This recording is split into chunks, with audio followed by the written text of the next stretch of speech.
What's up, everybody? It's your boy Ant from the Ant and CJ Show. I am here with my boy CJ. CJ, how it do?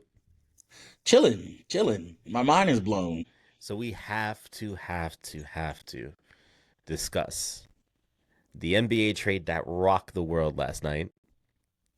That rocked games occurring at the time of the announcement. It Players was on like the it was bench like looked, 2 a.m. they announced it, right? yeah. So Portland was playing.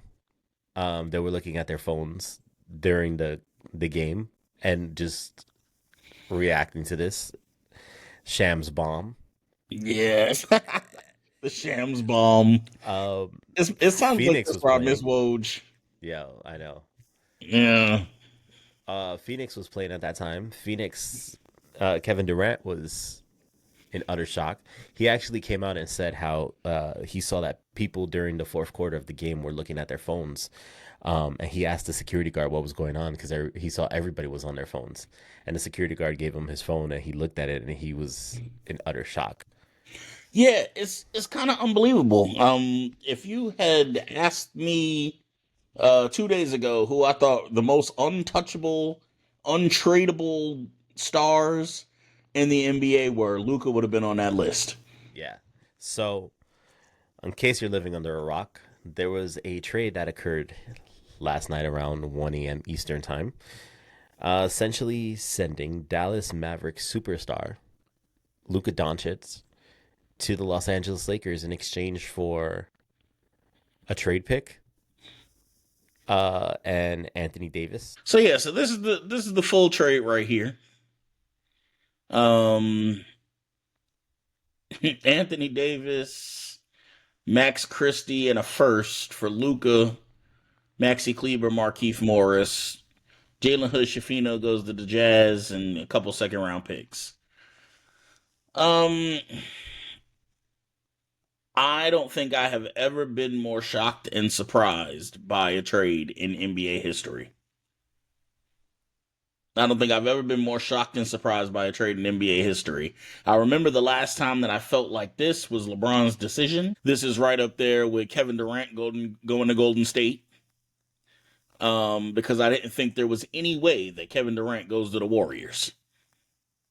This is just one of those sports moments that just everything kind of pauses and you kind of got to reevaluate the entire league and everybody's standings everywhere.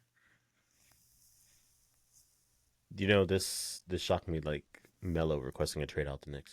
I thought Luka was untouchable. Anthony Davis getting traded from the Lakers makes sense to me. He'd been telling the Lakers for years he didn't want to play center. Um, and they've had him play in center since Dwight Howard left. Like there's no big men on the Lakers roster, so they've been forcing AD to play center against his will since they left the bubble. Um, so AD getting traded doesn't surprise me, and Dallas historically usually it was Mark Cuban, but I know he stepped back from his roles with the Mavericks. I don't even know if he owns the team anymore. I think he still does. He has. Um, but usually, historically, Dallas would at least make a pitch for whoever, you know, whatever good defensive big man is out at the time. I remember that they were real big on Tyson Chandler. Tyson Chandler goes there and ends up winning the championship. They were real big on Dwight Howard. They got rid of some players to try and sign Dwight Howard. I'm sure everybody remembers the DeAndre Jordan debacle where he had basically, given his word that he was going to sign um, to Dallas. So Mark Cuban is now minority owner of the Mavericks as he's sold a majority of his stake and is no longer involved in basketball operations. He literally just made a comment about this a couple minutes ago where he stated that he was not consulted nor had any idea about this trade even coming to fruition. And it's now gone viral, a quote he said in 2020 in which he stated, "If I had to choose between my wife and keeping Luca, catch me at my lawyer's office preparing for a divorce." Yeah, I mean that's a sick statement. That's a nasty statement to make if he's actually married. Um, once you get past the initial shock and the oh my god, I can't believe this is actually real. Because Hmm. when I first heard about this, I thought it was some bullshit meme.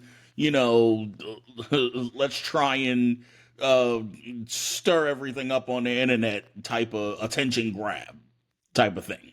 So the Lakers GM actually stated uh, 28 minutes ago that he thought that the Dallas Mavericks were joking when they initially offered him Luka.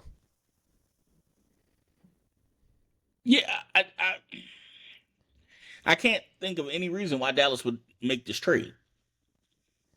But oddly enough, I think that Dallas got better as a team. Um, Think so? I think that they got better as a team. They got a first round pick for 2029, Hmm. which is going to be maybe post Braun's retirement. I don't know if Braun is going to play till he's 45, but with the way he looked like he could play until he's damn near 60. So, um, but it's post Braun, Lakers first round pick. Now that they have Luka, I mean, you don't really know where that pick is going to stand, but a first round pick is always a good commodity to have. Um, you get Anthony Davis, who's still in his prime. He's 31. Hmm. He only has about 3 or 4 or 5 more years at a high level. Hmm. Um, but he's still in his prime. And Max Christie is a decent guard to come off the bench. He can shoot the three. He has a pretty decent jump shot. He's a better playmaker than I think he's been giving the opportunity to be Hmm. playing with Braun. Hmm. And with D'Angelo Russell, and he didn't really get the ball in his hands a lot. Okay. But he's a decent player, Max Christie. He's going to be good coming off the bench and kind of be able to have a little bit more freedom and be around Kyrie and things like that. I think the Kyrie Anthony Davis um, team up is going to be interesting in the West, but I do think Dallas got better. Anthony Davis and Gafford and PJ Washington, they got a squad over there now. Um, Remind me, Kyrie did play with Anthony Davis before, correct? No. They've never played together. Nah, they never been teammates together. Hmm. Um, but they do have a relationship with each other. Okay. Like they do have a relationship with each other. From as far as I know, they're friends. I thought Luca was an untouchable. With the way that Dirk passed the torch to him after Dirk retired, with the way that they made a big deal out of Luca kind of coming into the Mavericks and handed him the keys, and they started calling him a generational talent from day one. And Dallas embraced him. The fans embraced him. They bought the jersey. Like I am in shock. I am in shock. So LeBron only found out about this after the Knicks game, and he was at dinner with his family. Turns out that Rob Pelinka uh, actually called LeBron to let him know the trade that occurred, and it stated that LeBron is actually in shock.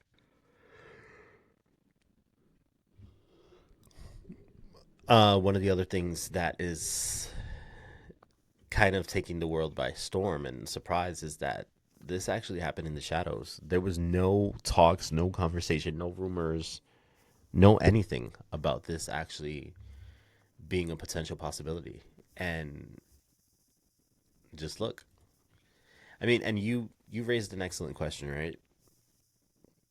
Is there any loyalty between teams and players nowadays after this situation? How secure is the star player? So let's look at Boston first, for example, right? How secure is Jason Tatum in Boston? Now I don't know anymore. I mean, I know that the player empowerment movement has been a pretty big deal ever since Braun went to the Heat.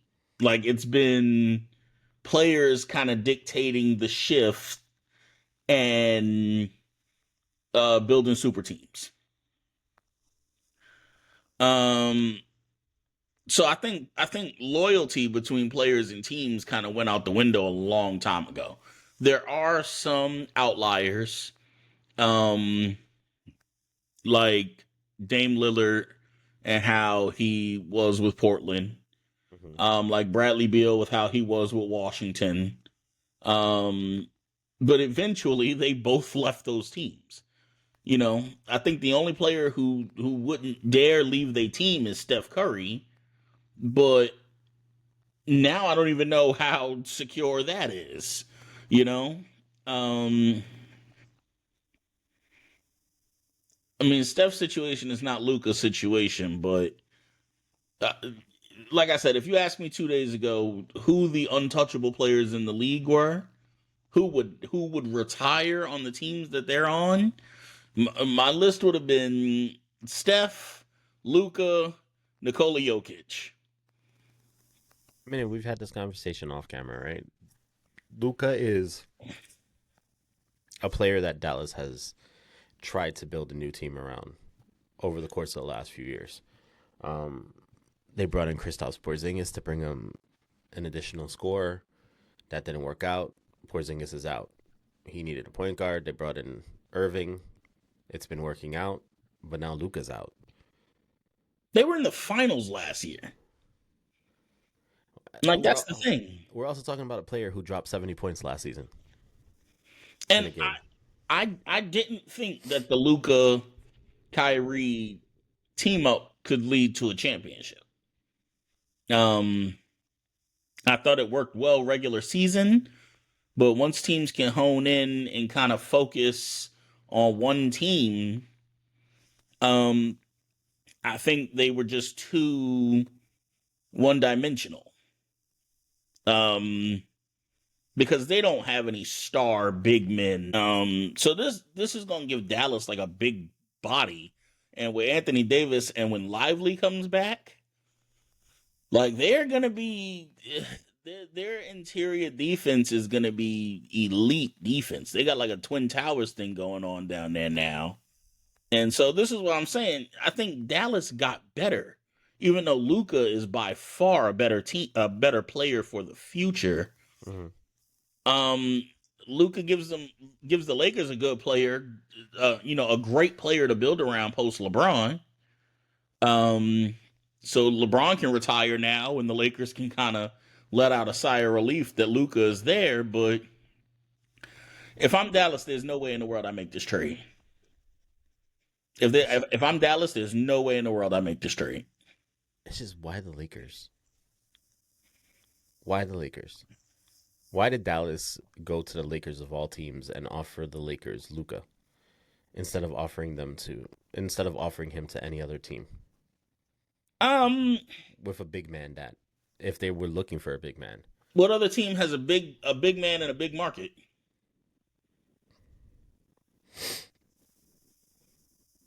aside from there, I mean, we can hypothetically say, what if they would have offered up Luka for Jokic? I don't think Denver makes that trade. That's the thing. Nobody is AD. Like AD is going to give you 25 and 12, 2-3 blocks a game. Like he's elite defensively and very very good offensively. Um, like Anthony Davis is a legit, number one option. Maybe not for a championship team, but now that he has a real, 1A, 1B teammate that isn't going to dominate the system like LeBron does, maybe he can win another championship with an actual 1A, 1B. He's probably the best, most complete big man in the league on both sides of the ball. I never would have thought that Luka Doncic would be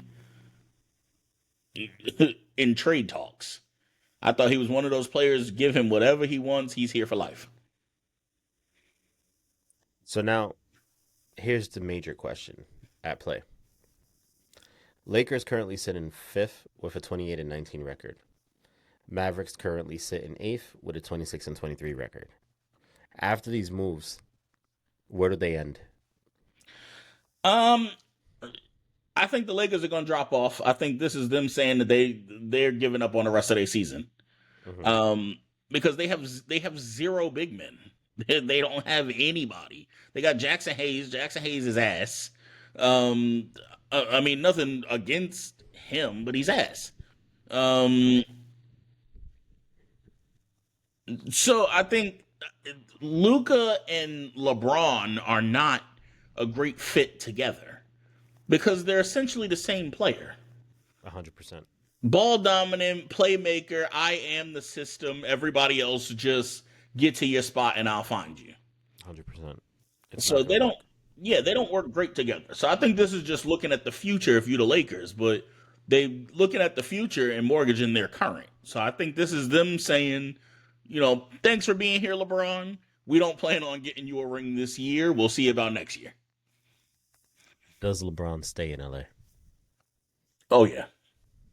Yeah, I don't think he leaves again. If he does leave again, I think he goes home. Take it back to Cleveland, try and run it up there and retire there. Okay. But I mean, hey, um, I think Dallas finishes above the Lakers in the standings as long as AD can stay healthy, which is always a question mark with AD. AD got a bad back, his knees, like it's always something with AD. It's that unibrow weighing him down, bro. um, Let's see what happens. who do you That's all think we is the can next do. big superstar to get traded? I don't think there's a big superstar that'll get traded after this. There's not going to be a trade as big as this. Obviously, we know Butler is probably on the move soon. If not, he's going to get bought out by Miami, and then he's going to be a free agent this summer.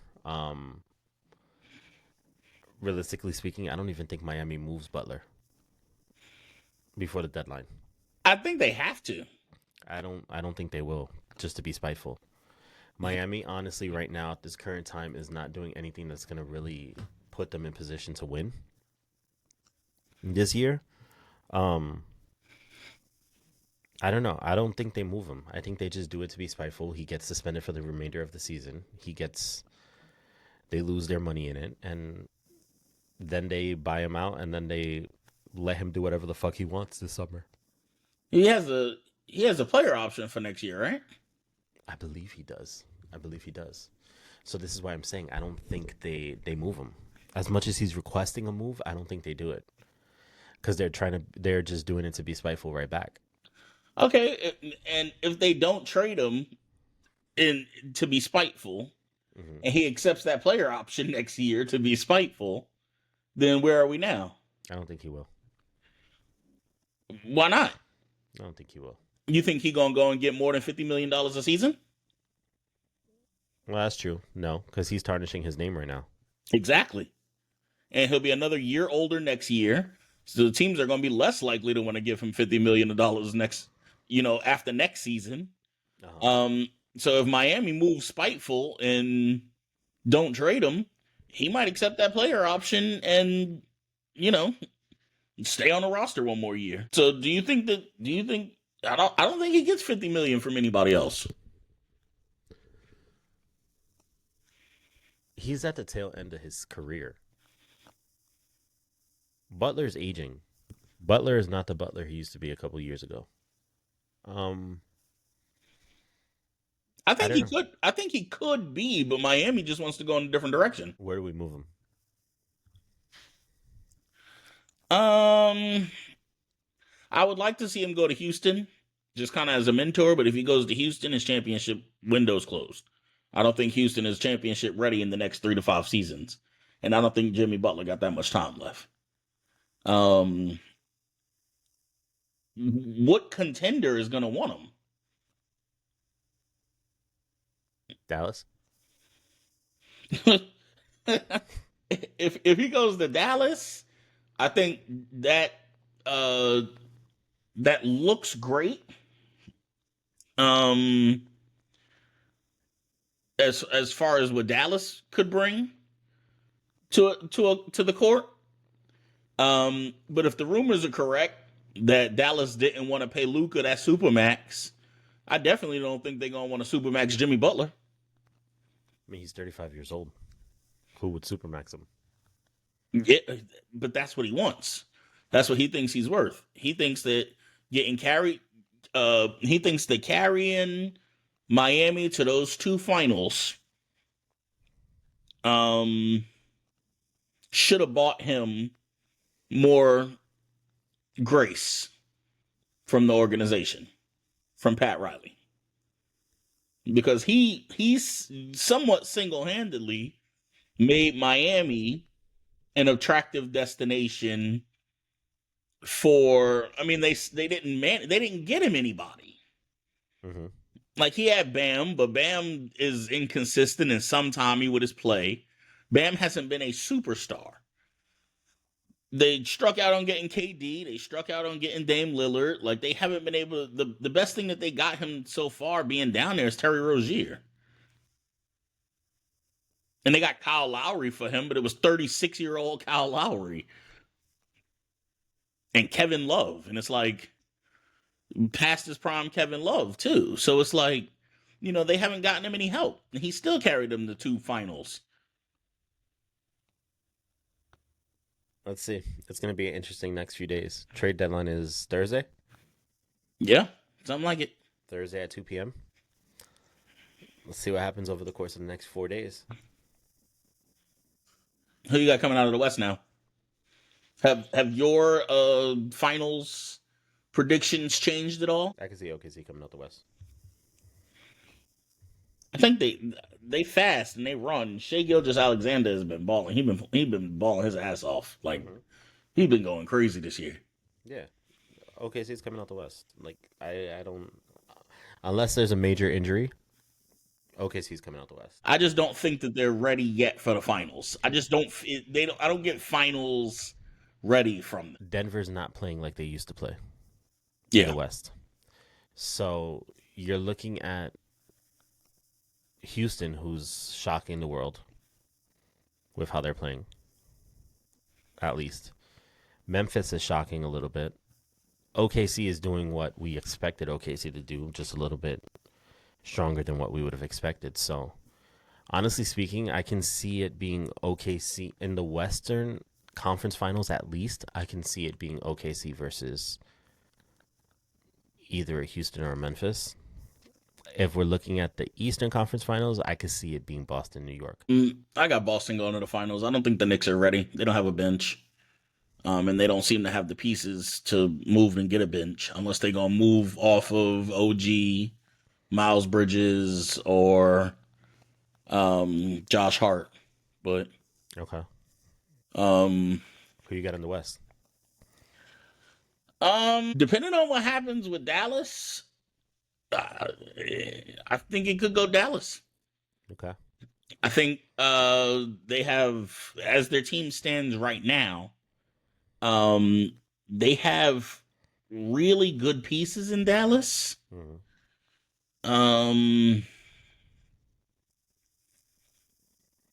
But they might not be done. I think we're gonna get a little bit more of an explosive trade deadline after this Luka news because I mean I don't think the Lakers can stay still. No. Not if they actually want to win this year. Mm-hmm. Jimmy Butler's got to go somewhere. I think we might see another like huge trade. I think we might see Dame get moved again. Now, touching on that topic, while we did talk about superstars, right, and team loyalty, Luka got moved from Dallas. Does Giannis get moved from Milwaukee? But Giannis won a championship, and I think that's the difference. Giannis has put a banner up in the rafters, and so I think it's a little bit different for Giannis, just because he's a champion. And that city, they literally treat him like he's the mayor. I'm sure Giannis hasn't paid for a meal in years. Like, I'm sure he hasn't paid for anything in Milwaukee in years. They let his brothers come and play out there on the team. His brothers are trash. I don't know if you've ever seen Thanasis play, but he's terrible. Yeah, he was the Knicks for a little bit. And they keep a spot open for one of his brothers on Milwaukee. I think at one point all three of the brothers was on Milwaukee. So I think they I don't think Giannis would want to leave Milwaukee. Every time he talk about Milwaukee, he talk about the opportunity that they gave him and him wanting to give his all to them and to the fans. Um, but at this point, everybody might be up for grabs. I think Kevin Durant is not. I think he got one more team left in him before he retires. I don't think he's gonna ride out in Phoenix. Lord, Um, let it be the Knicks. I I think that um, Phoenix is eventually gonna have to blow it up because they got too much money tied up and um, not really enough great assets. They're not a championship team.